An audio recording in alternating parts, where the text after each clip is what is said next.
In today's video, I'm going to teach you how to add a liquidations meter in TradingView Pro.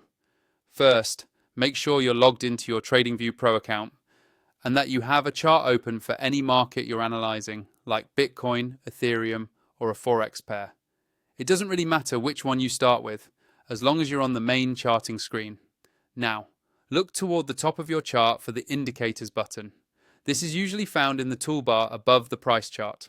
Go ahead and click on Indicators. This will open up the Indicators and Strategies window, which is where you can search for and add all kinds of tools to your chart. Inside this window, you'll see a search box at the top. Click on the search box so you can start typing. In that search field, you're going to type Liquidations Meter. As you type, TradingView will automatically filter the results below. Give it a second to load and then look through the list for the Liquidations Meter script that matches what you're looking for. Once you see the Liquidations Meter appear in the results, click on it. As soon as you do, it should automatically be added to your chart.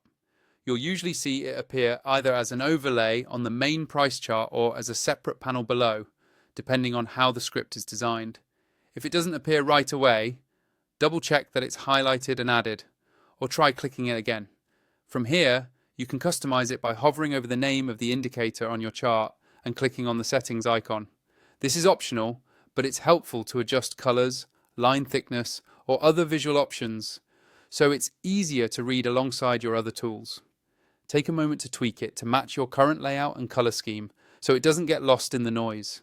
Now, if you're not yet on TradingView Pro and you want access to more indicators, more layouts, and a smoother experience overall, make sure to use the affiliate link in the description. That link will take you straight to TradingView's sign-up page for Pro. It's a simple process. Open the link, choose the Pro plan that fits you, and complete the sign-up there.